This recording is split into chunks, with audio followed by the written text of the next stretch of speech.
In this episode, we're going to explore how to incorporate more peace, harmony, and connection in our lives by living our lives from a state of love. Welcome to Thriving Launch with Louise Congdon and Kamala Chambers, the show for heart-centered entrepreneurs who want it all. 5 days a week, we bring you different segments to inspire you to live a life of freedom. We interview the leading experts in the field of business, health, and love. Be sure to check out Training Tuesdays, where we give you a clear action plan to grow your own business. How would you like to be able to interview world-class experts? Sit down and have chats with people like Jack Canfield, Marianne Williamson, Robert Kiyosaki, Tim Ferriss, you name it. Would you love to interview other people that you really admire and consider to be your heroes? Well, we've created a course for you that teaches you how to podcast, how to set it all up, and how to get going so that you can really have a successful show and you can do it properly. Over at thrivinglaunch.com, we have a podcasting course, and it's there for you, waiting for you to snatch it up. So head on over to thrivinglaunch.com and let me teach you how to podcast the right way. And to help us go deeper into love, we've brought on author Alan Cohen. He's written for Hay House Publishing, been featured in many magazines, Oprah.com, been on television, and even runs his own radio show once a week through Hay House Publishing. His book, The Dragon Doesn't Live Here Anymore, is a super popular book, and we're excited to bring on Alan to talk about the Course in Miracles Simplified and how we can dive deeper into love. Alan, welcome to Thriving Launch. It's fantastic to have you here. Are you ready to launch? Oh, I'm in a constant state of launching. Thank you. That's beautiful. I love it. You know, I love that book, A Course in Miracles. It's a complex text, but I remember picking it up and reading and saying, oh, feeling just something profound when I read it. And then the activities, the daily exercises, I really loved the daily exercises. I felt like each one gave me this mini transformation that was really somehow revealing. But that text for a lot of people is incredibly confusing. It's big, it's thick, and I would really love for us to talk about how to simplify it, because I know you've written a book on the Course in Miracles Made Easy. So what is one of the first things that you go through in your guide and in your work to simplify A Course in Miracles? I tell people that the Course boils down to one concept, and that's that there are only two human experiences. One is love, and the other is fear. And every thought, word, action, and interaction represents our choice about where we wish to come from.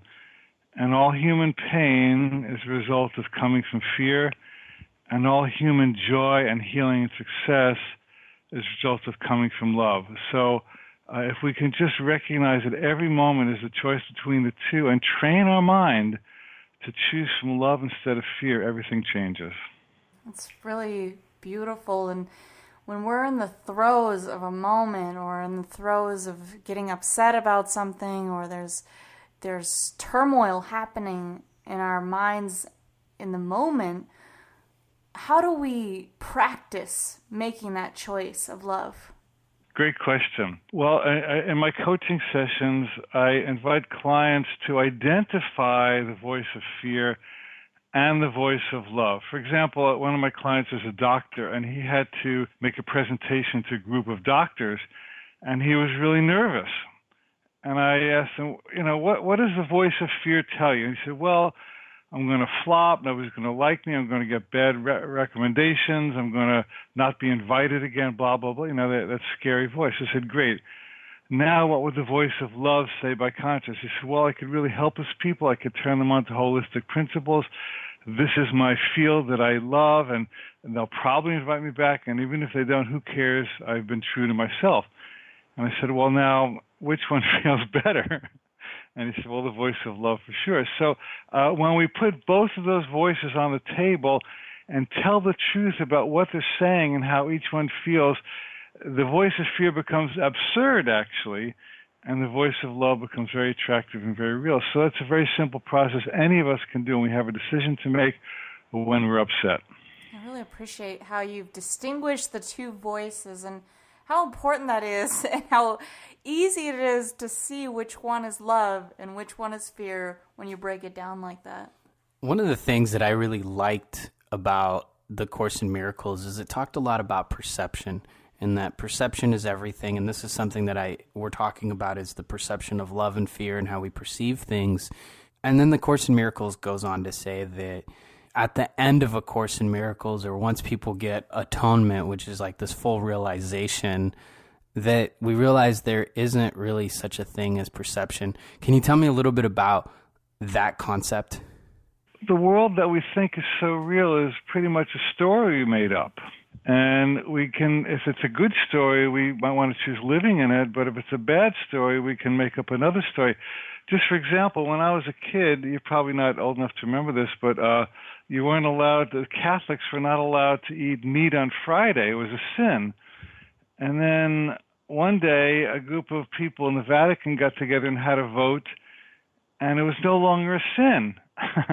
And I thought, wait a minute, how could something be a sin one day and not a sin the next? And I realized that a lot of what we call religion or society or cultural values is based on human whim and projections of frail human minds and has really nothing at all to do with reality. And so each of us on a spiritual path is on a quest to discover what is real versus the illusions that we've been taught are real. And it's the only game in town as far as I can tell. I can make money and I can have sex and I can eat food and do all that fun stuff.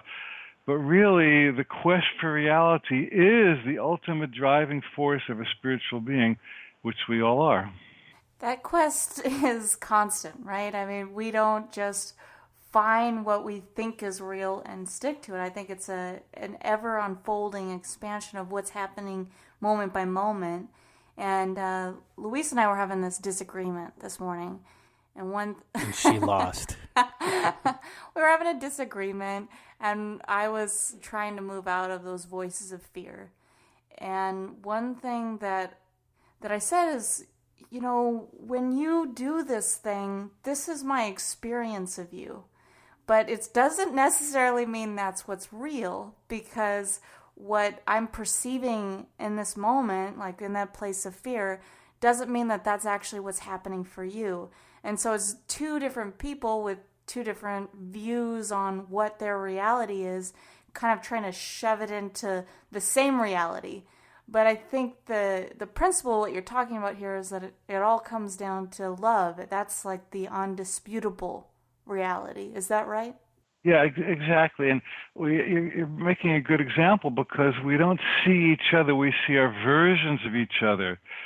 So I select certain aspects of you that I like or don't like, and I decide that's you, and you just see certain aspects of me, and you decide that's me.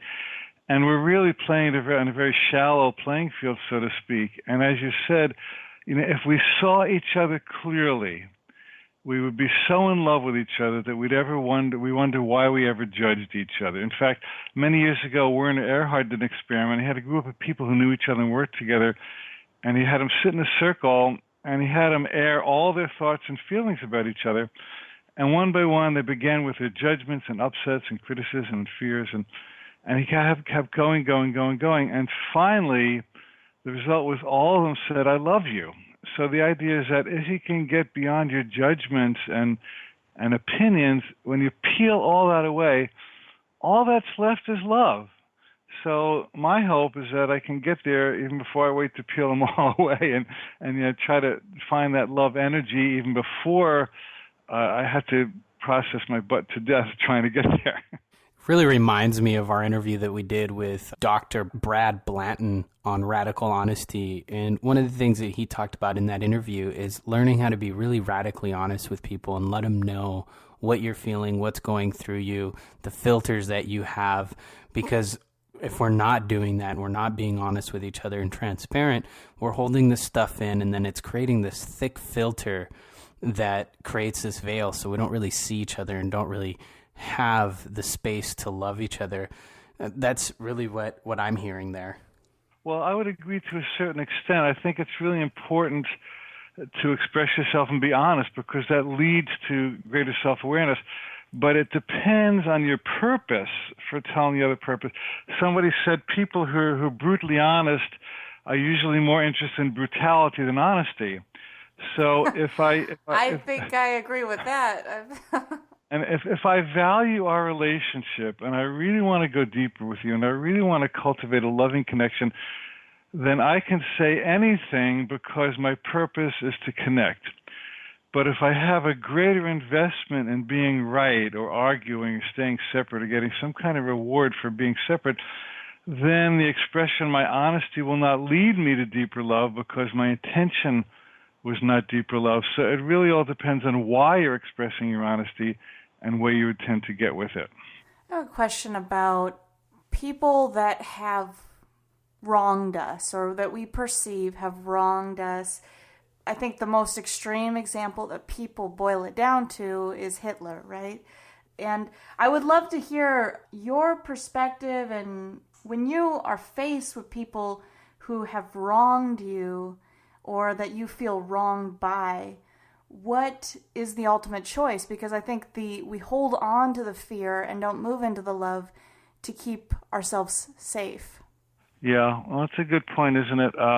In my book, A Course in Miracles Made Easy, I cite a turning point for me. And I was invited to speak in Spokane, Washington. I had a buddy there named Alden. And he offered to give me a ride one day. And before the ride, I went for a massage. And I fell asleep on the massage table. And I overslept. And I slept to the point that I missed meeting him. I went to meet him, but he had waited and given up and gone home. And I felt horrible. Here I was doing the selfish thing of getting a massage, and this guy came out to do me a favor, and I blew him off, not purposely, and I wasted his time, and I just felt really guilty. And so I saw him the next day, and I said, Alden, I'm so sorry. I missed you. I told him exactly what happened. I said, I'm just sorry. He said, well, would you like a ride somewhere today? And that was the Course in Miracles in a nutshell. Because the Course says that the way you gain forgiveness for yourself is by offering forgiveness to others, and to teach them by model that the sin that they believe they have committed against you had no effect on you. Now that's a big stretch because we all believe other people's sins have affected us, but the Course says that if you can get to the place where you realize that you are bigger than anything anybody has done for you or to you, you're very close to home. So it's all about taking our power back from things that we believe can hurt us or have hurt us and rebooting to the point that we know we're whole no matter what. And that's a mouthful, I know, and it takes practice, but that's what the game is about. It's really beautiful, and hearing you talk about that created this kind of easiness or softness in my body. I got some chills because for me that really resonates. And a lot of the Thriving Launchers, you already know about my past and how I went back when I was 18 years old and reunited with my biological, well, not even reunited, I met him for the very first time in my life, met my biological father when I was 18 years old and went through a process of forgiveness. And I remember a few years ago calling him and apologizing to him for holding this kind of anger towards him and saying, you know, I'm really sorry that I've held this for so long and it's taken energy away from me and it's taken energy from us and I want to be your friend. And I remember doing that and feeling this huge sigh of relief in my own body. And as you talk about that, I hear and feel how that resonates for me. Yeah, well, I got chills as you were speaking, Louis, because what a beautiful, holy thing you did to release your father from your upset. And as you so eloquently stated, when you released your father, you released yourself. And so what we do to others, we do to ourselves in the moment we do it. So what is another key aspect for you and from your book and from your work that simplifies and makes the Course in Miracles easier? It's to reframe our identity. We think we're small little bodies with bad personalities and relationship failures and monetary angst and stuff like that. And that exists only at the most superficial level of life. The truth is that we are magnificent, whole, empowered, shining spiritual beings regardless of the dramas going on around us. And, you know, I have my ups and downs. I get upset about this. I worry about that, blah, blah, blah, blah, blah. But when I sit down to pray and meditate or do my Course in Miracles lesson or walk my dogs or do my yoga or do stuff that connects me to spirit, suddenly I remember that who I truly am is far bigger than any of that little stuff.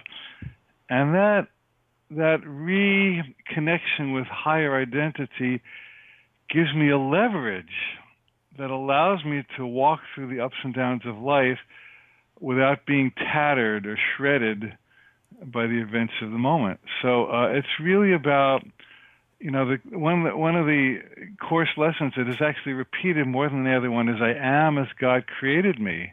And it's said that nothing that's happened in this world has changed who you really are. It's a meditation of a lifetime.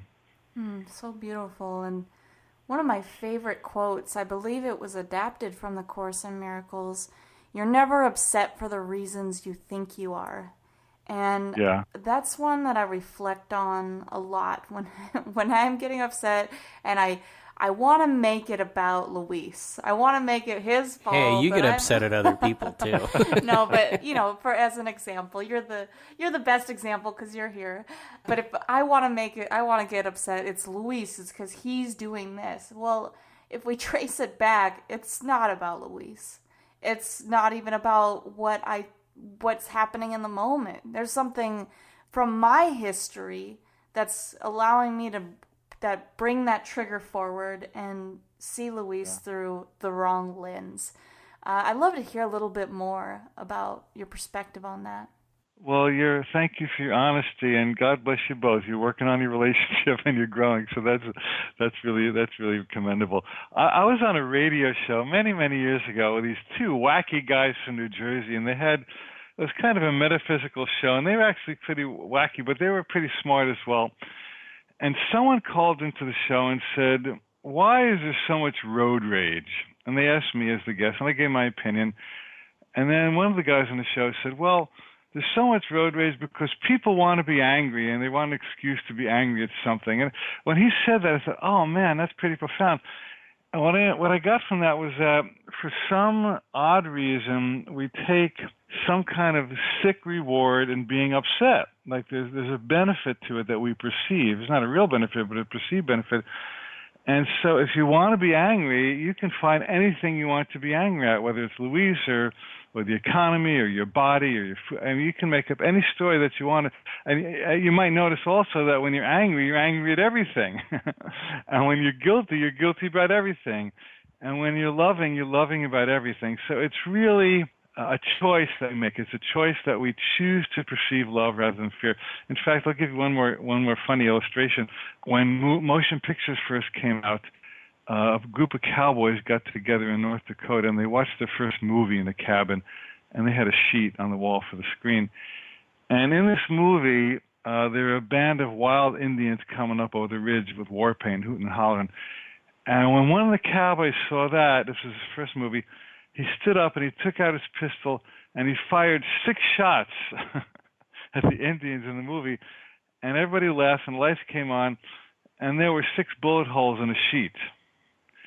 And the illustration is that when we're firing bullets at anybody, we're firing at our projections. We're firing in a movie. We're firing at a story we made up rather than a story that's really there. So a lot of the Course in Miracles and a lot of great spiritual paths are about reeling in your projections, like reeling in a fishing line, and removing the investment that you have, that there's somebody out there who's doing it to you or for you, and claiming 100% responsibility that I am doing it to myself or for myself.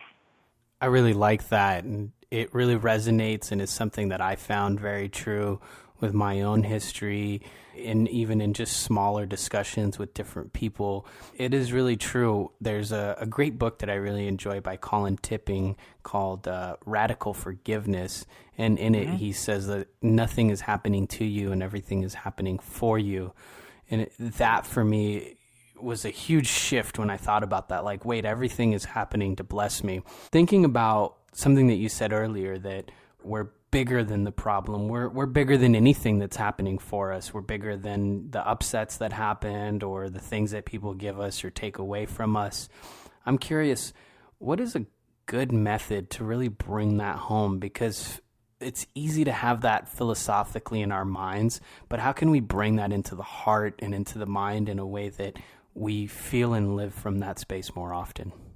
Well, we have to decide the outcome we want. I was just watching a Tony Robbins video, and he said people get so caught up in details that they forget about the outcome they're looking for. He said, never mistake motion for achievement, meaning that you can be going through motions, but it doesn't really mean that you're getting where you want to get. So when I feel that there's something bigger than me, I have to remember, what is the outcome I want to happen here? Do I want to worry about this? Do I want somebody else to be more important to me? Do I want somebody else to take away my peace? Or is it more important for me to keep my peace no matter what?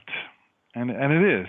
And one of the most frequent questions I get in my coaching sessions is, well, I have to work with people who are really annoying, or my boss is a pain in the butt, or I have to go home and see my parents for Thanksgiving and they still think I'm 12 years old and treat me like that. And I give them a prescription, a little exercise. Okay, when you go home for those 3 days or whatever, I want you to make it your goal that no matter what anybody says or does to you, you're going to remain at peace. And your only goal is that when you leave that room or that house, that you're going to feel as good as you did when you arrived or better. So in that sense, what we're doing is we're setting our priorities, and we're saying that inner peace is my highest priority, and everything else kind of comes and goes. And that helps me a lot because, money things come and go, relationships things come and go. But, if I lost my peace, I've lost everything. So I want to keep my peace no matter what. That's my goal. As I'm listening to this, I'm thinking about different scenarios where I haven't practiced this, or I haven't applied it, where I felt too hurt, or the fear became too great that I just couldn't see the love. And I think an important piece for me to remember through this is that it's a practice, that this is what we do to evolve as humans. We go into the fear and we dip into that and we come back to the love. And that, for me, a big part of my journey, and it could be different for other people, but it's been about accepting and learning to just love what's here. Even if I'm not where I want to be, being able to just love where I am right now. Yeah, beautiful point. And one of the best places to practice forgiveness is to forgive your non-forgiveness. In other words, so I'm upset, so I'm pissed off, so I think this person wronged me. Okay, got it. Can you give yourself space just to feel that? Okay, I'm a human being. People get pissed off, so let me do whatever I can to return to my heart. And for me, it can be walking my dogs or taking a nap or watching a video. So I tell people, if you get upset, anything you can do in that moment that gets your head on straight again is holy. And even if it's something silly like eating ice cream, I know people say, well, don't eat ice cream to run away. But if that's going to give you peace in a moment and going to give you clarity to make your next move, then I think it's okay. So I'm into soothing. I'm into relief. I'm into taking the edge off of our upset. Now, some psychiatrists or psychologists say, well, dive into your upset. Well, that works. But for me, I prefer a gentler approach. I prefer to be kinder to myself. I prefer my clients to be kinder to themselves. And we kind of extricate ourselves from fear by choosing love, whatever that means in a moment. We've been here with Alan Cohen, deconstructing the Course in Miracles, deciding to live with love instead of fear, even though both might be there.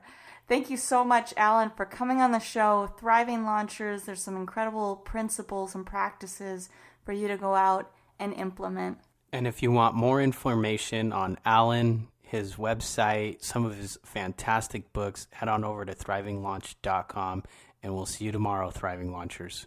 Well, I sure enjoyed being with both of you. Thank you for your honesty and your open hearts.